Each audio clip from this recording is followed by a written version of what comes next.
So I'm always trying to find the best equipment we can use for debugging and diagnosis, but at the cheapest value possible.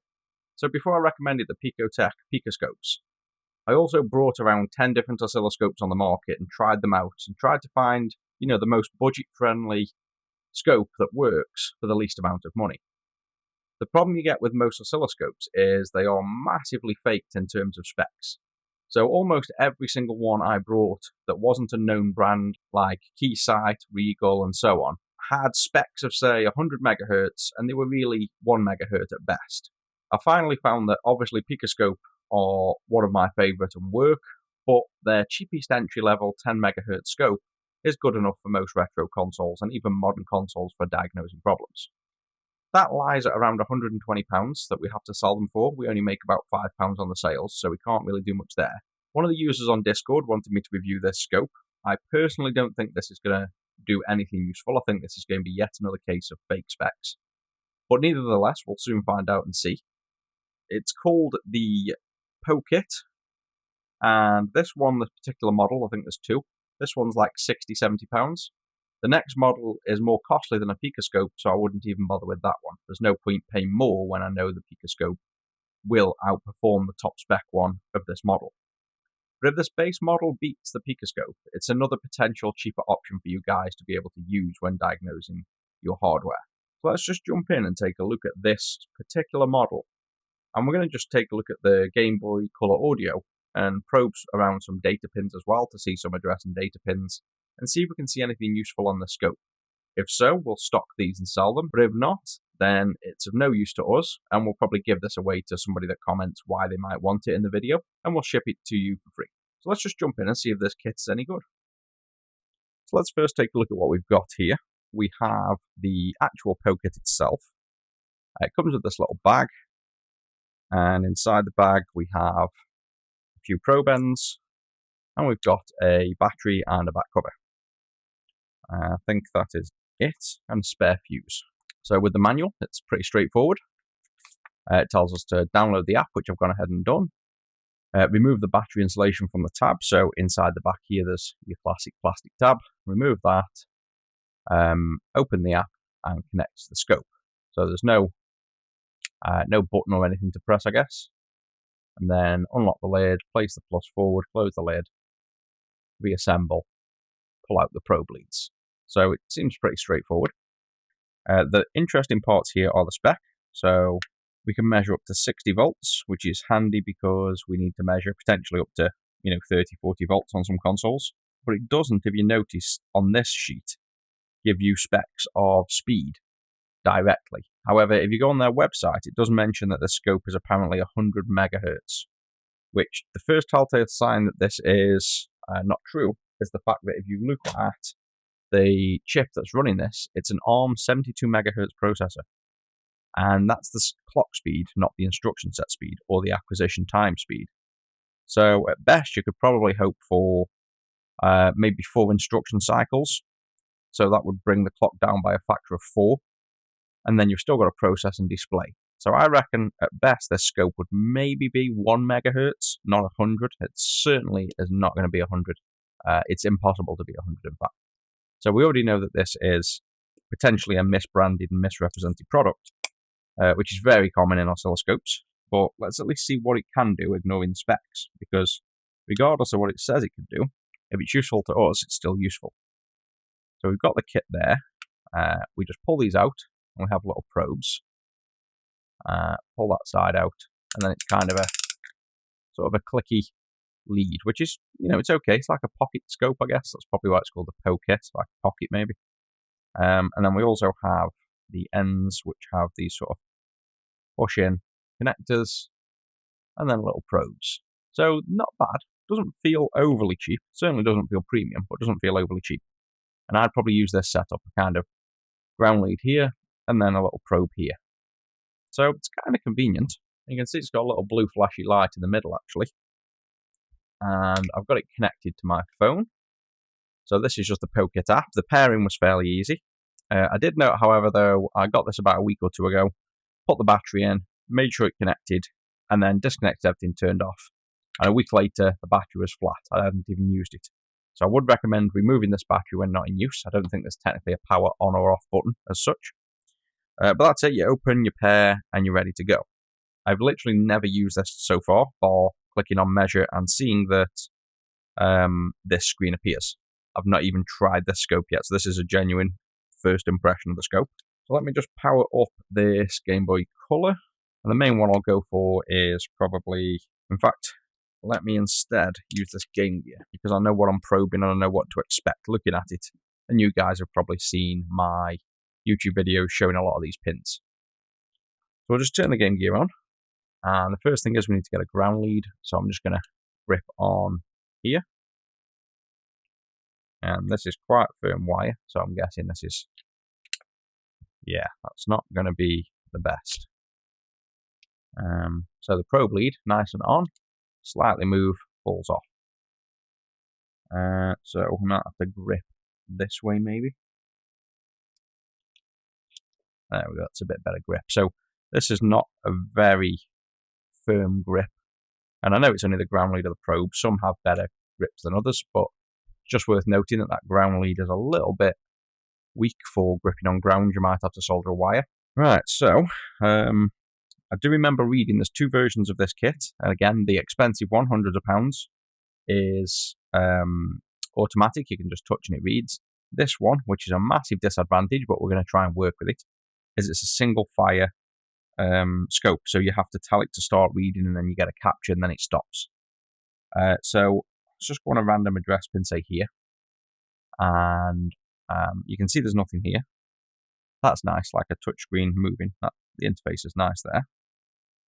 But there's nothing on screen. So, menu, oscilloscope. Yeah, that's what we're in. Specs. Again, notice it's kind of, there you go, see the Pro and the regular. So it gives you the specs between the Pro. So it's not that. Is it this button? Oh, there we go. There's a capture. So, zooming in as well. So I like the interface. The interface is really intuitive. That's nice and smooth. I'm not sure what that is, though. Well, in fact, I do know what that is. That's meant to just be a high and a low. And that is really, yeah, that you can't even see the data lines there. Mode. There we go. So voltage 5. Time is already on the fastest pad loops of it, 100 microsecond divisions. So that's not even, as I kind of expected, that's not really usable data. I mean, you can tell there's data there, but you make out what that's meant to be. That's not, I mean, look at that. That's just terrible. There's no telling what that is. Out of pure curiosity, let's just probe the clock, 32 meg clock. And you can see, it literally thinks it's a straight line.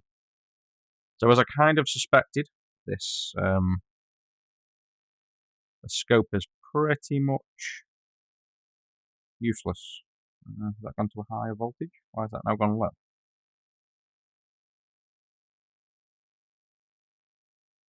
Just zoomed out maybe? Yeah, so you can't really tell anything. There's no usable info there to tell if something's working. So this is pin 1, 2, 3, 4, say the 5th long pin over. And that's what we're getting. So if we take a quick look with the actual picoscope and go on the same pin, 1, 2, 3, 4, 5. That's the kind of info we should be getting. So we just break that. You can see the clear division. You can zoom in. That's the kind of obvious high and low basic digital data. If we look at this, there's absolutely no kind of, there's just about a telltale sign that you have a high and then a low, but then you've got this blip in the middle. You've got these peaks that all look like the signal would be potentially faulty, and that's how it might look if it was faulty.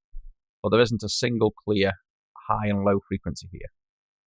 So in terms of diagnostics, this is almost as good as just using a multimeter, because you can't be assured any of these glitch pulses here are real or not, or whether they're just these kind of shorter peaks where it gets thin, like it's probably one of these quicker pulses and it can't read that. So what are we actually reading here, I guess, is the question. I'd say a usable peak is roughly, probably just about getting one of these larger peaks, like even the large one there, that's clearly, you can tell that's larger than that, for example, and that's larger than that. So there's some information you can pull from it. But either way, even this rise is struggling to show a single sharp rise and low. So at absolute best, I would say, if we measure on the PicoScope a rise and low here, I'd be almost tempted to double that to say, for this to be a stable up, it's not even got there yet. So let's say 2 peaks worth, it should be a stable up and down. That would be an 8 microsecond gap. So we're probably talking here an 8 to 10 microsecond absolute maximum resolution of an up and down, maybe. So it's really on the verge of being almost non-usable. Couple that with the fact that we have to kind of probe and touch, which is, almost impossible to see glitches, or certain pins on the Game Gear, for example, only show very, very briefly when you first turn on. And to capture that with the oscilloscope, like the PicoScope, is nice and easy. You just simply touch on and you can see a live running view. And if we touch on with this probe, we can also see if this probe affects the signal at all. Which it doesn't, but interesting, let's try the clock. So probe the clock, and does touching the clock with this probe interfere? So you can see it also loads down the signal slightly. In fact, it increases the signal. So you see when I touch this probe on, it's changing the reading as well. Let's just see what it's doing to that signal. So if we touch on with the probe, you can see it's actually drawing quite a bit of power from the circuit and affecting the actual readings. Let's see if it does that even more when we click to capture. No, so the capture is just what it is. It also has a little bit of load on the circuit as well. So there's not really much more to review with this, I guess, because, I mean, the UI looks nice. I like this kind of feel, and setting up triggers, which, there we go, you tap on and drag. So it's kind of nice and intuitive, at least, in terms of the UI.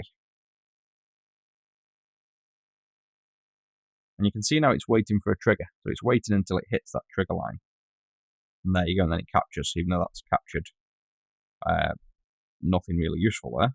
These are data pins that should capture. So in fact, even the trigger isn't working. There we go, so it worked that time. But look, it's like hanging and not capturing, but I'm on the trigger and the signal's there. And if I even probe on this, just to show, you can see there's data there. I'm zoomed in crazy close, obviously. Let me just zoom out on the PicoScope, out to something visually normal. And you can see there's a signal pulsing. But this is still not captured anything. And it's 2 volts. It should be capturing 1 volt. So it can't even detect all these pulses. Now if I lift off and go back on, it captures. If I start with it off and then touch down, you see it's just really, really intermittent. So the trigger doesn't work either. So the only real thing going for this scope, I guess, is, I mean, it's compact, so you can kind of pack it away like this and click them in. And you've got a little bag so you can carry it around. It's on your phone, so you don't need an extra screen. And I guess if you're capturing signals that are slower than, I don't know, maybe 15, 20 microsecond signals, which to be honest is not much. You want to capture digital signals normally, and they're quicker than, or usually around at a minimum 10 microseconds. So right at the range where this would be useful, it's really struggling to capture anything that you can rely on. So I'd find it very hard to recommend this oscilloscope in any real form, especially considering it's not like it's £20, it's like 70 odd pounds. So I'm not going to stop looking for more hardware and more equipment at good prices. This is what I do all the time. I constantly buy new gear, see if it's any good, and offer it to you guys if it is. But for now, this is of no use. This is not really of any use to me. So if you guys want this, if anyone wants this for, at least you've got something, it's better than nothing. Some equipment that can kind of show there's a signal there is going to be useful to somebody that doesn't have a scope. So it's certainly not a waste of money, but I wouldn't pay £70 for it. So let me know why you want this scope, and I'll give it to the person that I feel might use it the most. Now, considering this was going to be a video on using the scope, and I know for a fact that scope is not going to work now, I'll just quickly probe with the actual PoKit and show you some audio signals, just so this is at least a useful video on what we might use a scope for, and it'll also kind of highlight why you need a quality scope that you can rely on to see certain things. So a really basic thing that most people want to see with an oscilloscope is going to be audio signals. And audio signals are very slow moving, so you have to have a scope that captures slower, but you also need to see the reaction time fast to actually visualize audio. So if I just grab a Pokemon Gold, if I turn the power on, we've got audio. And the way we'd probe audio, so on the Game Boy Color, we have clearly here a left in and a right in. So if we were to probe these and turn the console on and off, see how you can't really visualize the audio at that point? It's not really visual. You wouldn't really tell on the scope here for certainty that there was audio. You want to see and hear the beep. So the first thing we do on the console, just turn that down a little bit. When audio's playing and it's consistently there, you can kind of see this updating. But see how it's slow? So what you want to do to fix that is go to the trigger and just turn it off. So now there's no trigger and this is live time. But you still can't kind of visually match this up and down with audio you're hearing. So the next thing for audio I'd do is change the time to around 5 milliseconds per division, so much slower. And you can see there now, clearly, that starts relating to what you're hearing. You can see the beats. You can also turn the volume up and down. If you turn it down, you can see that it's gone to nothing, and that's just noise now for 100 millivolts. And turn it up, and you can see the volume again. But the important thing is, with a scope that reacts fast enough, and with data you can trust, you can actually see this audio bouncing in time with what you're hearing. So we're here now, watch this. There's the ding and the fade off.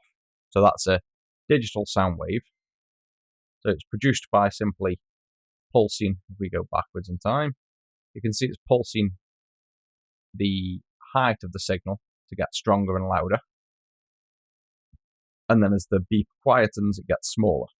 So these are the kind of things you need to be able to see with a scope. And that's why the downsides of not even being able to see, say, a digital pin like this address pin, where if we then went to smaller time frame, we can clearly see there is the game loading and the data. And if there was some issue with this data line, for example, a half glitch here, going only up to 2 volts, that would potentially indicate an actual faulty load. So without that info, and without that reliability of a scope, it's not really of much use for really trusting the tools. So onto this audio, what I'm just going to explain now is a little bit about how the audio goes from, for example, 2 channels, left in and right in, to a single speaker. So a lot of people get confused between mono and stereo audio. And a lot of people for a long time keep thinking the clean amp, for example, the little white clean amp, not the clean amp Pro here, but the little white one that goes on the color, is mono because there's one speaker, or there's a speaker output, or the amp is actually called a mono speaker. And they get confused between the fact that an amplifier is mono if it's driving one speaker. It's got nothing to do with the signal fed into the amp. The amp on the Game Boy Color is also a mono amp, but it's still got stereo audio. So how does a mono amplifier turn stereo audio into a single mixed channel of mono? Because you can see here we have the left channel and the right channel. So that's the right channel's audio, and that's the left. And if you put them side by side with 2 probes, you'd find that the right and left are slightly different audio. So the games were designed to be able to output left and right audio. What that means is in future, we could easily just put 2 speakers in a console if there was room, remove this, change it for a clean power further up, and put a second speaker here, for example. And that's no problem. we'd then just use a stereo amplifier. But that has nothing to do with bringing the stereo audio into the amplifier. So what you can do in any amplifier, regardless, is simply mix these two signals. So audio can come in various flavors. You can have differential inputs, where while one signal's high, the other's low, and they interchange differentially. You can have stereo single-ended audio, which is exactly what we have here. We have stereo because there's two, and we have single-ended because there's a single pin. So this is a single-ended stereo audio input. So what we have to do in the clean amp is simply take the left and right audio pins, and we mix them through a filter, so a resistor and capacitor filter network that's balanced to match both channels together, so they end up with the same impedance and the same ESR, and then simply join them together after the filters. This produces a single audio channel, which you will see on the speaker output here, for example. That is now a mixed signal of the left and right channels together. And that's the same way the original Game Boys work. So what signal you see in there is a combination of the left signal and the right signal mixed together. So if we go to the wiki on how to install the clean amp, for example, you can see down here is the clean amp. And we connect ground down here that goes to the amp, power here that goes to the amp, and then we have the speaker connected here, and then finally we've got two wires. So one is an audio input here on the middle pin, and the other one is a wire that connects to an additional capacitor here. You can see they both go up and go to the volume wheel here, which is literally the two pins here, which go to the back that go to left in and right in. So the amplifier takes the two audio channels from the console, from the CPU, that goes through these capacitors here. It bypasses the old amp here, so it doesn't matter if the old amp works or not. We're tapping into the input before it goes into this amp, because you can see the traces here go into the amp. We ignore that, and we send both left and right channels down onto the clean amp, which get mixed through that resistor capacitor network with balanced ESR, so that the output then, the single stereo output, is fed into the mono amplifier here to drive the mono speaker, the single speaker. So there's been quite a lot of confusion where people make amps and they're unsure, or they call them mono amps, or they think they're only using one channel of audio. And the fact is, you can make this a 4-channel audio. You can have 4 channels. You can have full 7.1 surround sound going into this amp if you like, and it will fully work. The end result is it will simply output to a single speaker, and that's how that works. But hopefully that's been a little bit of useful information instead of a boring review of just a oscilloscope. I've mixed it in with a bit of learning for the console. But that's it for this one. We've had a little review of another oscilloscope, a little dive into some Game Boy Color audio, and I hope you guys have learned something as always, and I'll catch you in the next one.